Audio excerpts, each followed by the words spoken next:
मसाले तो बहुत हैं, पर प्रकृति की गोद से खास चुने मसाले जिनकी ताजगी, खुशबू और स्वाद रहे बरकरार, ऐसे उम्दा मसाले बनाते हैं सिर्फ catch.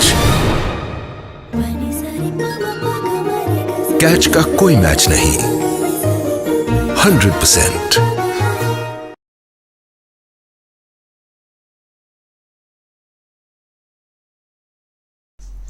On September 1, 1939, World War II began, claiming over 75 million lives. Today, after 82 years since the war, we have eminent Indian economist, politician, and author of several books, Mr. Jairam Ramesh, launching English historian and storyteller Guy Bauman's latest masterpiece titled The Indian Contingent, The Forgotten Muslim Soldiers of the Battle of Dunkirk. In this fascinating read, Bauman reveals for the first time the astonishing story of the Indian contingent, the Muslim soldiers who fought in the pivotal Battle of Dunkirk.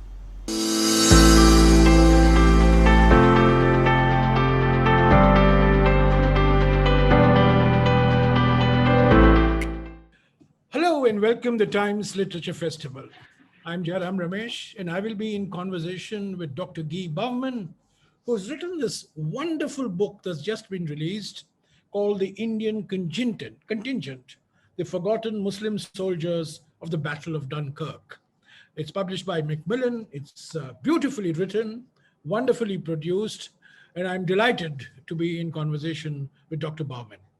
We all know about Dunkirk. We all know about the evacuation of 338,000 Allied soldiers from the coastal city of Dunkirk in France in the months of May, June of 1940, one of the great events of World War II. But what is not known by the present generation is the fact that out of these 338,000, there were 300 soldiers of the Indian Army. Almost all of them were from Punjab, and almost all of them were Muslims, who subsequently went on to have careers in Pakistan and in England. So, Dr. Bauman, let me begin by asking you. You're a historian, you worked in diverse fields, and you probably have seen the great classic of 2017, Christopher Nolan's film, Dunkirk, which hit world headlines. How come you produce this very unusual book of a small group of soldiers whose story is simply not known and one wouldn't even have imagined? Well, thank you, Jairam, and thank you for that lovely introduction. The reason I got interested in this story is because I thought it was such a great story. It was a story that grabbed me and held me from when I started to read. Well, first of all, I found some photographs. So it started with photos. I was doing a project about multicultural history in the city where I live, which is Exeter in the southwest of England. And I came across these three photos of Indian soldiers in 1940 in my part of Britain with puggaries, with mules. And I thought, that's interesting. I never knew there was such a thing in the war. So I went to the archives in London and I found this fantastic document, which was the War Service Diary of the 25th Animal Transport Company of the Royal Indian Army Service Corps. And this told the story of how they started in Punjab late in 1939, came down to Bombay, to Mumbai, sailed across the sea, went through the Suez Canal into the Mediterranean and arrived in France in December 26, 1939, and how they then went on from there and were eventually, at the end of May, were on the beaches of Dunkirk and escaped from that terrible situation. And as I read this diary in the National Archives, in this very kind of official place in London, I was so moved by this story that tears came to my eyes. I started crying as I was reading this because I thought this is just such an interesting story that nobody knows about. As you said, 338,000 French and British soldiers escaped, and there were these 300 and so Indians amongst them that nobody had known about. And I thought, this is a story that needs to be told. Well, the story of Indian Army in World War I, also known as the Great War, there have been many papers and books on this that have emerged over the last decade particularly. Mm-hmm. But the story of the Indian Army's contributions in World War II relatively is lesser known. while the Indian Army's operations in West Asia, or what is called the Middle East, has been written about, its activities in Europe have certainly not got the attention they deserve. And you perhaps would do, you have done a really fantastic service in highlighting the contribution of these Indian soldiers. Are there other such examples in the European situation, Dr. Bauman? Well, not many. I mean, these, as you said, this was a very small unit. There were never more than about 4,000 of them. And as they, after they had left France, they then spent several years in Britain. And they became, in fact, the only units of the Indian Army ever to be posted to Britain.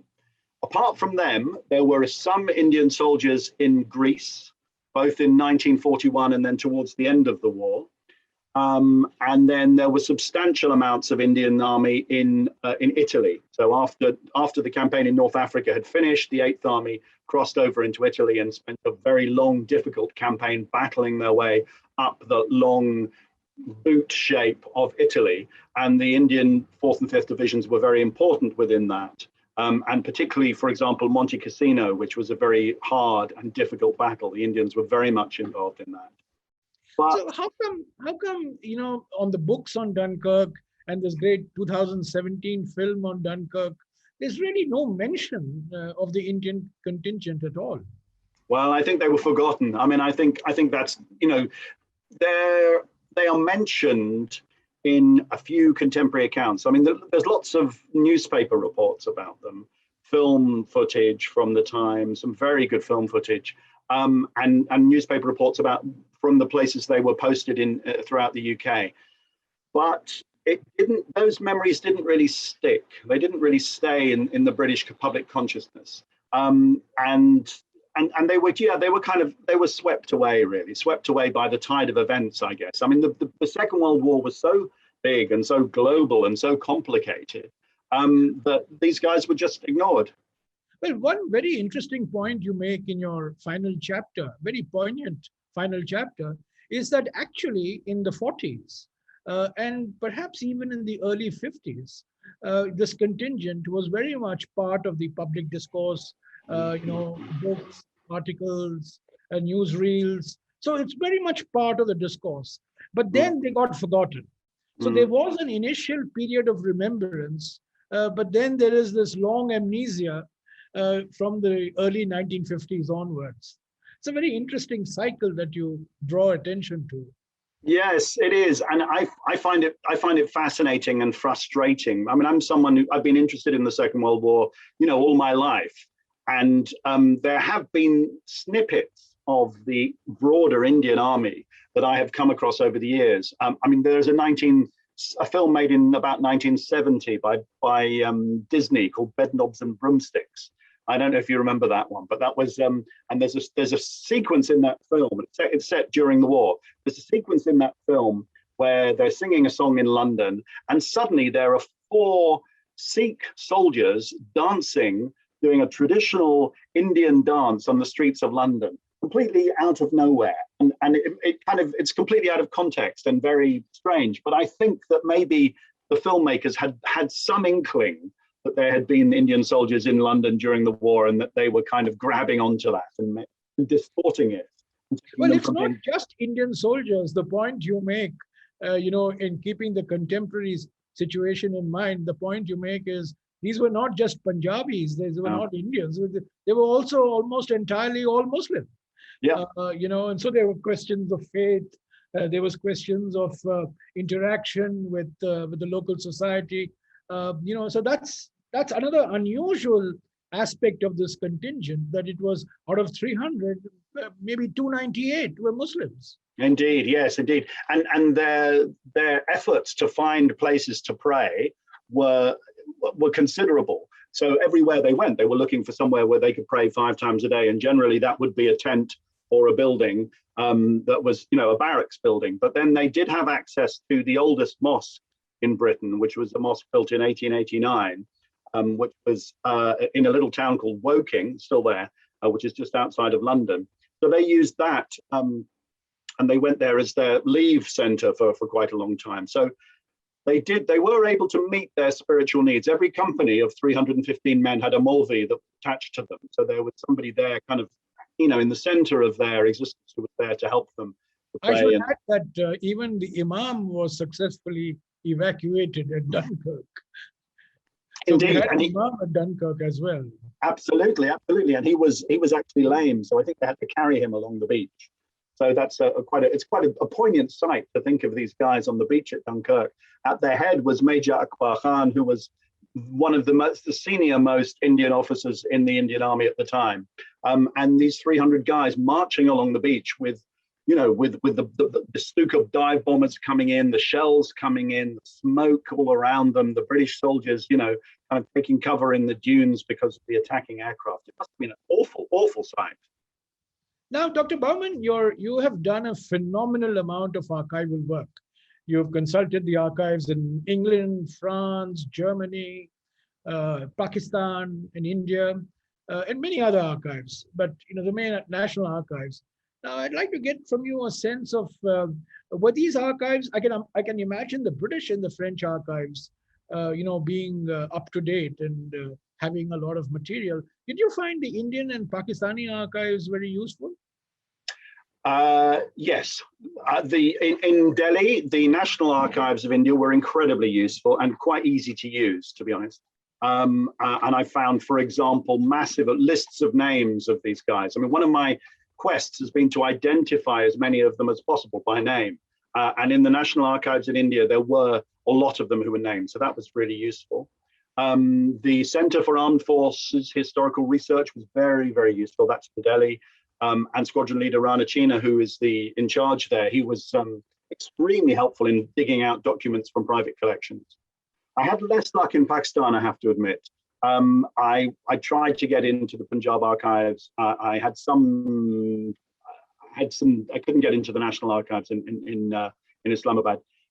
So that wasn't so helpful. But what I did do in Pakistan was I met lots of families of the soldiers. Unfortunately, all the soldiers themselves are now dead, but I was able to meet, children, grandchildren, nephews, nieces, and get an enormous amount of individual personal testimony and documents, photographs as well, which was incredibly rewarding, very, very rewarding.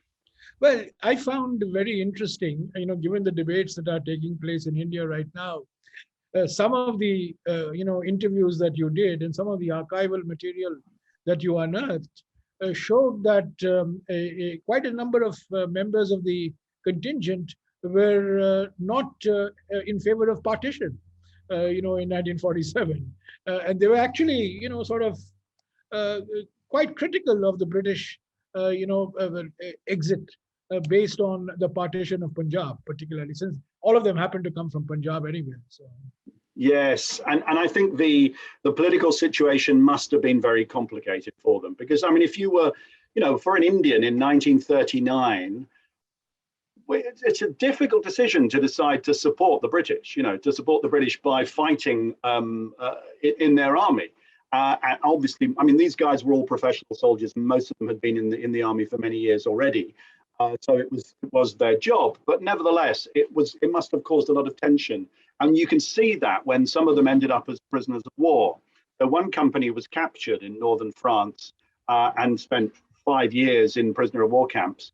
And they had a difficult decision to make, because Subhas Chandra Bose came to Germany and tried to recruit them into the German army. And in fact, he had some success with that. And several of them, about 30 of them, did join the German army, the 950th Regiment. And thereby made a political decision to go that way. So whereas others, the ones who were captured, escaped from the prisoners of war camp and got back to Britain. So the politics of it are very complicated and fascinating. Well, the 1939 decision, was a decision that was taken by Lord Linlithgow, the Viceroy of India, that India will join the war, much against the opposition, of Gandhi, Nehru, and all the great leaders who certainly were for democratic values, who were against fascism, but they were also against imperialism. So they looked upon imperialism and fascism as two sides of the same coin. But yeah, I mean, the 39 choice was not made for them. But later on, you write that some members of the contingent did decide to fight for the German side. But you were careful not to be judgmental because ultimately, Germany may have been an opponent of Britain, but the ancient Cautilian maxim, the enemy of my enemy is my friend. So, you write about the INA and you write about Netaji Subhash Chandra Bose and so on. So, I mean, that's a very interesting segment of your book where you talk about how people made the choice actually to fight on the German side. Yes, and I think that was a very difficult choice. I think for some of them it was about getting better conditions and getting into a better material situation. For some of them it was definitely a political decision, and there were over 3,000 who were eventually, not just from these Indian soldiers but from other prisoners of war who'd been captured in Italy or North Africa. There were about 3,000 of them who joined the German army, and I think there must have been always a mixture of reasons for that. But I think it's complicated, particularly when you think about, it shows the difference in attitudes then and now between Britain and India. What was the war for? Who was it being fighted? Who was it being fought for and by? And what were the benefits of it? And I think, of course, that changed so much in India. That changed so much when the Japanese army were knocking on the door in the northeast corner of India in 1943-44. Then it became much more of a direct threat, and recruitment went up at that stage into the Indian army. But it wasn't, clearly there was a vast sector of Indian public opinion that was never wholly behind the war effort, and whereas in Britain the public opinion was almost entirely behind the war effort. So, and also contrastingly, in Britain, we had conscription. So, men had to join. In India, there never was any conscription. It was always a voluntary thing. One of the arguments made by the Congress Working Committee in October of 1939 was that we were not consulted. We were not even told. We were not even asked. We were not even requested. It was a fatwa issued by Lord Linlithgow that India shall be part of the war effort, And at the same time, Canada, New Zealand, Australia were asked. Yeah. They made the choice. So that was always, and I think that was always rightly seen as being unjust. How long did it take for you to do the research, and how long did the book project take, Dr. Barman? Well, the research has not finished. For me, the research is constantly ongoing. Last night, I met some people who were giving me some more information about these guys in the little town where I am now in Wales.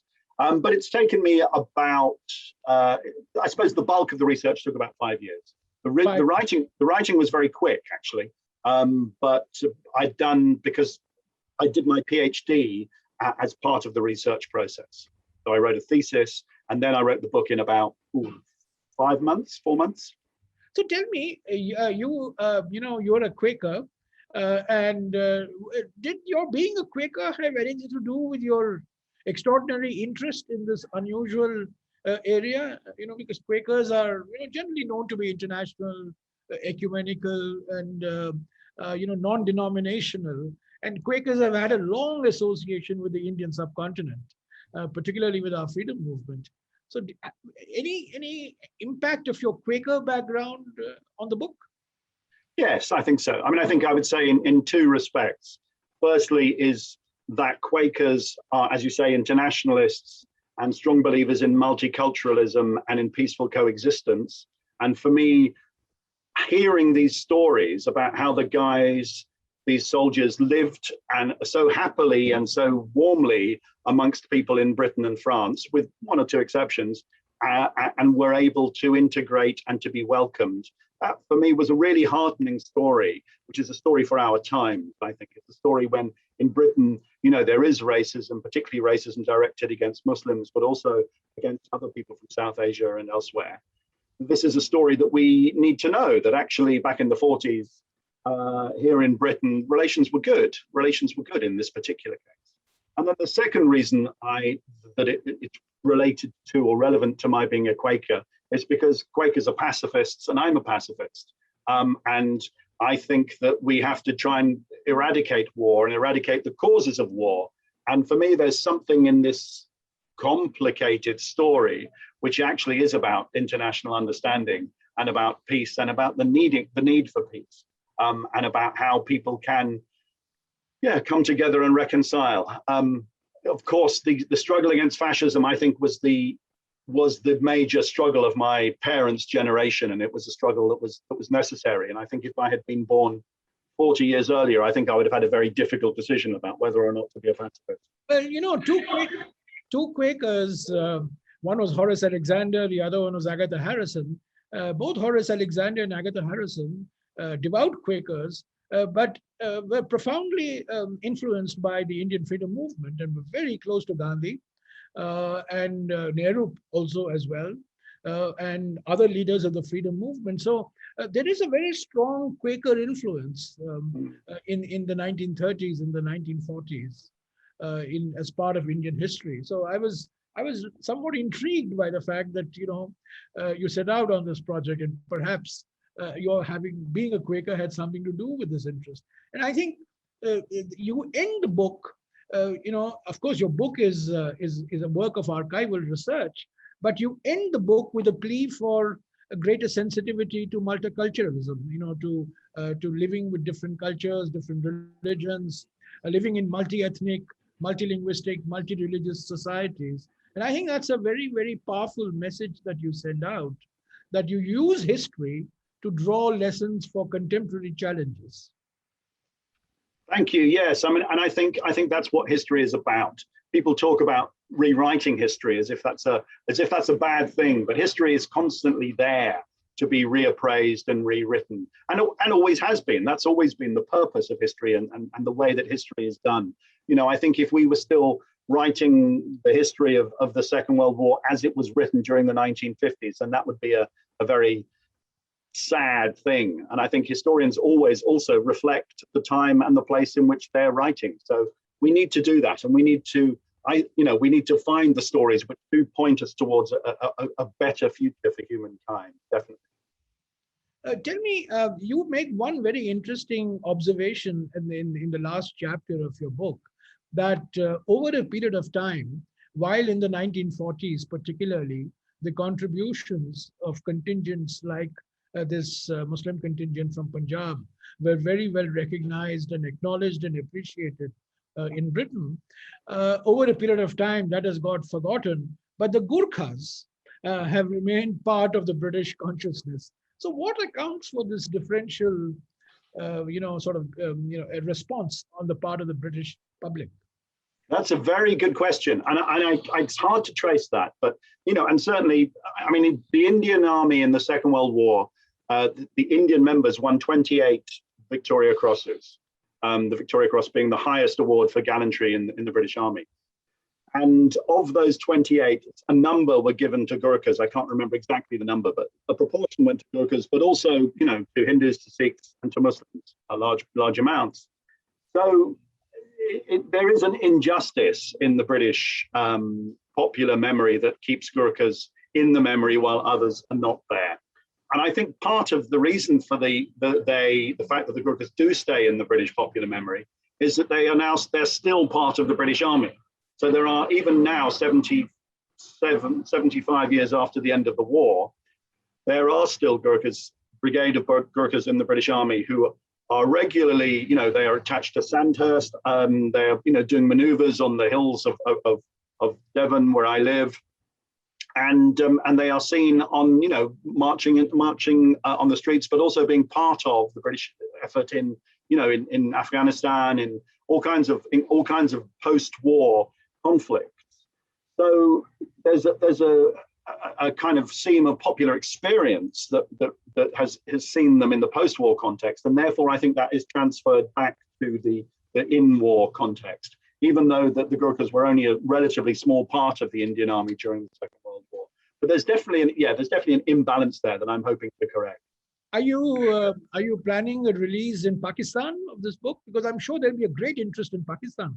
I hope so. It would be a great thing if we could make that happen. Absolutely, I know that from the people I've met and interviewed and people who've become friends in Pakistan that they would really value the opportunity to see this book in the bookshops and in the libraries and the universities.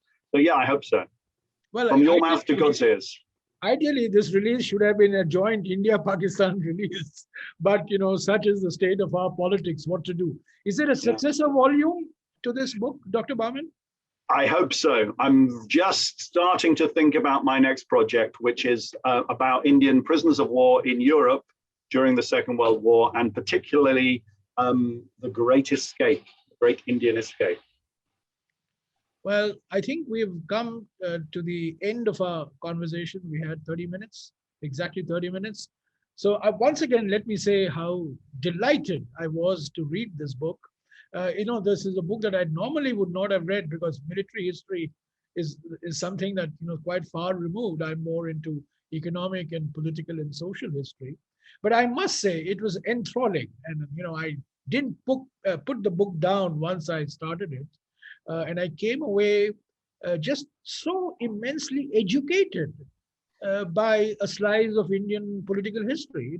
The Indian Army. I mean, it was the British Army, but it was an Indian contingent in the army. So, it's absolutely delightful, and I wish to congratulate you on this book.